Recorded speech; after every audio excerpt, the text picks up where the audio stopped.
que je ne vais pas répéter ce qui a été dit, souvent avec vérité avant moi.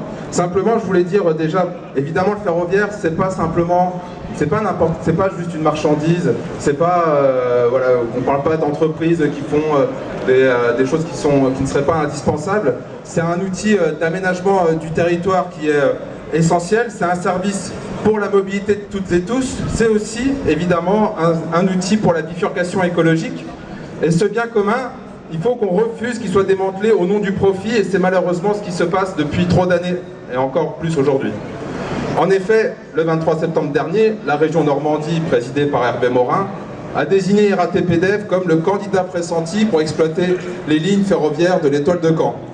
Ça représente plus de 20%, quasiment 20% de l'activité ferroviaire normande, et ce pour plus de 10 ans. On sait très bien qu'une fois que ça a été acquis, pour la suite, après ces 10 ans, il y a une position dominante de la part de l'entreprise qui reçoit la délégation de service public, et il y a une forme de captation en réalité de l'instance publique qui fait cette délégation. Ça a quoi comme conséquence ? En fait, ça, on le voit partout dans toutes les délégations de service public. Ça veut dire qu'il faut multiplier les agents aussi au conseil régional. Ça veut dire aussi, pour pouvoir surveiller en fait cette délégation, il faut ensuite que ce soit, il y a une superposition en fait des différentes organisations pour pouvoir organiser le ferroviaire. Donc en fait, tout ça, c'est des surcoûts. Ça n'a pas d'intérêt d'un point de vue économique, au contraire, ça augmente le coût sans que ça ait vraiment de conséquences pour la population et pour les usagers.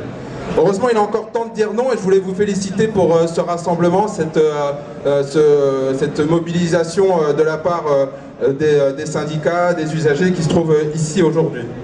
On nous dit aussi la concurrence, c'est plus de choix, plus d'efficacité, et d'une certaine manière, ce serait plus moderne. Bon, les cheminots qui aiment l'histoire ferroviaire savent qu'en fait la concurrence, en fait, c'est aussi l'histoire du passé pour le ferroviaire. C'est pas du tout un objet de modernité. Mais surtout, on sait que c'est faux. Et ça a été dit à plusieurs reprises, que ce soit dans le ferroviaire ou dans d'autres industries de réseau.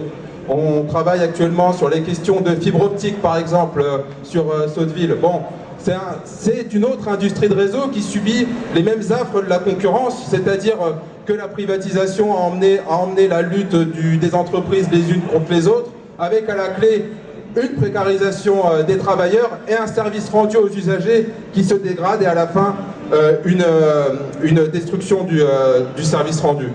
Alors, il y a les télécommunications, il y a la Poste qui a été citée par Édouard, il y a les réseaux d'énergie, les réseaux de gaz, d'électricité. Tous ces réseaux n'étaient pas par hasard des réseaux nationalisés. C'était des réseaux qui n'avaient pas été au départ nationalisés, et qui ont été nationalisés parce que c'était ce qui était le plus logique et qui avait le plus de sens d'un point de vue économique. Évidemment, le ferroviaire, il n'y échappe pas. Et au final, on peut voir qu'à chaque fois, le désastre est au coin de la rue à chaque fois que la privatisation arrive. Regardons ce qui se passe par exemple en PACA, où Transdev a pris la main sur certaines lignes. On voit des retards, des suppressions, des désorganisations, une surcharge de travail, et à la fin, c'est plus cher pour les usagers. On aura la même chose ici en Normandie. Et quand on met le profit au cœur du rail, ce sont toujours les usagers et les salariés qui trinquent. Demain, les usagers, ils seront perdus. Parce que qui sera responsable quand un train arrivera en retard et qu'il faudra faire une correspondance avec un autre opérateur? Ils se renverront la balle pour pouvoir rembourser tel ou tel ticket. On dira oui, vous êtes en retard, mais c'est pas notre sujet parce que c'était un autre opérateur, c'était pas nous. Donc cette cacophonie, elle va aussi se retrouver sur les usagers. Le service public, lui, il a le mérite d'être clair, il est unifié, il est cohérent et il est lisible pour les usagers. C'est cela qu'il faut renforcer et ne pas le casser au nom du marché. Et enfin, cette mise en concurrence, elle a un autre enjeu, c'est celle de la casse des droits sociaux. Car à terme, on sait très bien que c'est la remise en cause du statut des cheminots, de celles et ceux qui sont encore au statut, qui est questionné ici. Et puis, la sécurité même du réseau. On a cité le cas anglo-saxon, qui a été un désastre, on le sait. La recherche de profit sacrifie toujours les droits sociaux et la sécurité en premier. Alors on peut appeler ça optimiser. En attendant, c'est moins de personnel, plus de précarité, plus de pression et plus de régression sociale. Donc aujourd'hui, et le 15 octobre, il faut exiger le retrait du projet d'ouverture à la concurrence, le renforcement et le 15 décembre.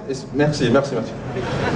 Le renforcement des moyens de la SNCF et des investissements dans les infrastructures qu'on a énormément besoin, notamment pour le développement du service express régional métropolitain cité tout à l'heure. Alors oui, mobilisons-nous, continuons de faire entendre la voix des Normands, des Parisiens aussi qui sont là, des usagers, des cheminots, pour défendre le rail public et pour que vive le service public ferroviaire. Merci.